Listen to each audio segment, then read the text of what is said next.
दोस्तों, आप देख रहे हैं कि कितनी विभिन्न पार्टियों द्वारा ये डेलीगेशन गया है चुनाव आयोग। करीब सभी विपक्ष की पार्टियां यहाँ पर हैं। मैं नाम नहीं लूँगा, आप चेहरे देख रहे हैं। गौर करने वाली बात यह है कि ये आयोजन कल लेट रात्रि को हुआ है, लेट, क्योंकि आप जानते हैं जिस प्रकार का गैरकानूनी एक्शन लिया गया है वो भी लेट रात को लिया गया था। इतने अल्प समय में हमारे सभी कॉलीग्स ने, कई लोग दिल्ली से बाहर से भी आए हैं, कुछ एक दो लोग पहुंच नहीं पाए, लेकिन करीब विपक्ष के हर रंग की पार्टी यहाँ पर उपस्थित है और मैं समझता हूँ सब एकजुट होके इस मामले में गए हैं। हमने चुनाव आयोग के साथ विस्तृत रूप से वार्तालाप किया। हम सब अंदर थे, चुनाव आयोग के तीनों नवगठित चुनाव आयोग और उनके सभी अफसर थे। मैं संक्षिप्त में बता दूं आपको कि हमने क्या कहा। पहली बात कि ये बहुत ही गंभीर और व्यापक मुद्दा है। ये सिर्फ एक व्यक्ति या व्यक्ति विशेष या पार्टी विशेष का मुद्दा नहीं है। ये मुद्दा व्यापक इसलिए है क्योंकि ये सीधा संबंध रखता है भारत के संविधान के मूल ढांचे से, जिसको आप बेसिक स्ट्रक्चर कहते हैं।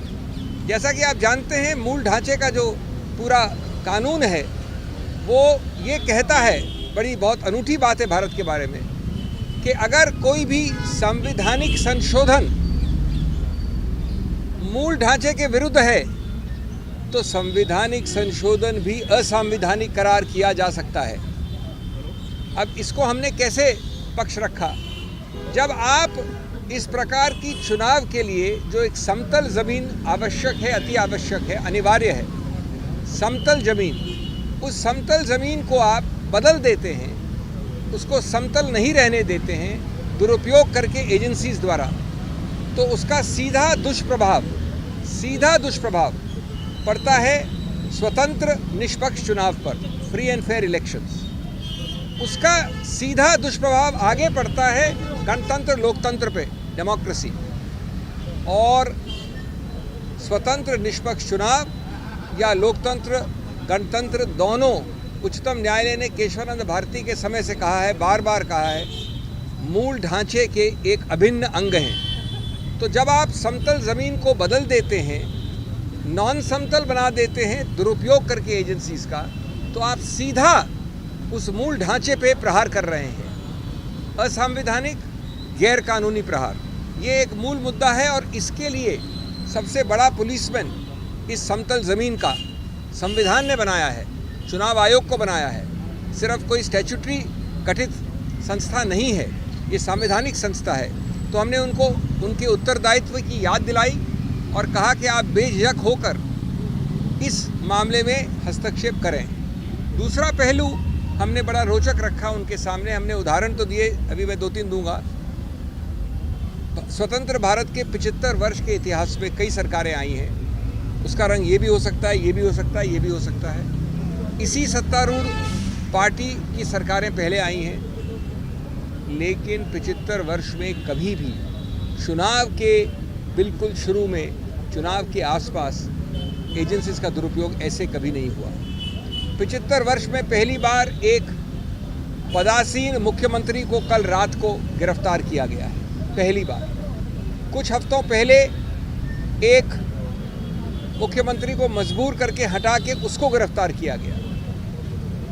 विपक्ष की बहुत बड़ी पार्टी, 125 साल से ज़्यादा पुरानी पार्टी कांग्रेस के 94, 95, 96 के अकाउंट्स के विषय में 150 करोड़ से ज़्यादा फ्रीज हुआ है। हमारे माननीय कांग्रेस अध्यक्ष, पूर्व कांग्रेस अध्यक्षा, सब ने अभी आपके समक्ष 2 दिन पहले इस पर प्रेस कॉन्फ्रेंस भी की है। अभी हमको बता रहे हैं हमारे मित्र लेफ्ट के, येचुरी जी यहाँ खड़े मेरे साथ, उनको भी वैसे ही नोटिस आए हैं। तीसरा पहलू, हमने एक सूची दी 11 और हाल के रीसेंट उदाहरण। पुराने उदाहरण तो सैकड़ों हैं, वो 11 के 11 एनसीपी से लेकर, टीएमसी से लेकर, कांग्रेस से लेकर विपक्ष के हर पार्टी पे है जहां पर एजेंसीज का दुरुपयोग हुआ है, गिरफ्तारी हुई है। लेकिन एक भी उदाहरण नहीं है सत्तारूढ़ पार्टी का। ये कौन सी जादुई पुड़िया खाई है सत्तारूढ़ पार्टी ने कि हर अच्छाई वहाँ है, हर बुराई यहाँ है, या सिर्फ बुराई दिखती यहाँ पर है? अगर बुराई वहाँ है तो दिखती नहीं है। वॉशिंग मशीन का तो उदाहरण आपने बहुत सुन लिया है, लेकिन ये समतल ज़मीन की मूल ढांचे को प्रहार करता है। हमने 11 लिखित और उसके अलावा 14 उदाहरण दिए हैं अभी अभी चुनाव आयोग। तीसरा पक्ष ये है कि अगर कुछ गलती भी हुई है तो आपने कहीं ये नहीं दिखाया कि अभी इसी वक्त एजेंसीज की रेड आवश्यक है, अभी इसी वक्त इनकी गिरफ्तारी आवश्यक है। अरे भाई, अगर कोई नोटिस या कोई कार्रवाई 2023 से चल रही है तो आप 2 महीने और नहीं रुक सकते? आपको जो कार्रवाई करनी है आप करिए, लेकिन ये क्या कि आप चुनाव के पहले वोट पड़ने से पहले ही चुनाव जीत जाना चाहते हैं। आप पहला वोट पड़ा नहीं, उसके पहले ही जीत जाना चाहते हैं आप, कानूनी तरीके से नहीं, गणतांत्रिक तरीके से नहीं। तो ये मामले जिसको कहते हैं आवश्यकता या ज़रूरत अरेस्ट की, वो किसने दिखाया है? मेरे पास अधिकार क्षेत्र है तो मैं अरेस्ट कर लूँ। चौथा, हमने बताया कि आपके जो कई सारे सर्कुलर हैं चुनाव आयोग के, उसमें भी ये वंचित है। हमारे कॉलीग्स ने ये मांग की कि अगर चुनाव आयोग डीजीपी बदल सकता है, होम सेक्रेटरी बदल सकता है, किसी को बदल सकता है, तो ये एजेंसीज किस प्रकार की कोई एक विशेष एग्जेम्पशन एंजॉय करती हैं? इन एजेंसीज पे नियंत्रण क्यों नहीं करता चुनाव आयोग? इन एजेंसीज के नियुक्तियां कम से कम इन 4 महीने के लिए क्यों नहीं होती चुनाव आयोग द्वारा?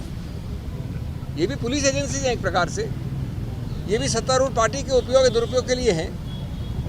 तो इसलिए ये मुद्दे बहुत ही मूल मुद्दे हैं, और हम ये कहेंगे कि हर प्रकार का अनड्यू इन्फ्लुएंस का आपका कानून है, सर्कुलर है, आप उसको सिर्फ शब्द नहीं रखिए, आप उसका इस्तेमाल करिए।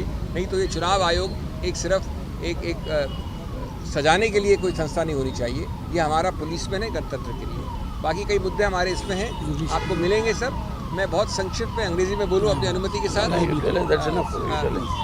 I will be very brief because you know the gist of it.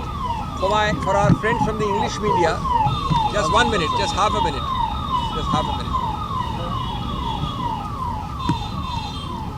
As you can see, friends, we have a very distinguished delegation. Across the board, almost every political party in the opposition is represented here. I must tell you, I'm not taking names, but this delegation was activated late last night. Not last night, late last night. Some of them got the information after 11, 12, 1 o'clock. Many have made the effort to fly here. One of them is Mr. O'Brien. They were not in Delhi. 1 or 2 could not come, but they have given their full support. Yeah.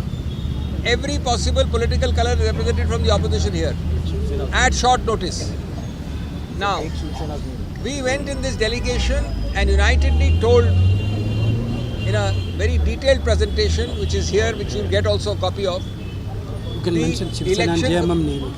JMM and Shiv Sena could not send their reps at short notice. All the others are here. They have specifically assured us of unconditional, unstinted support, unqualified support.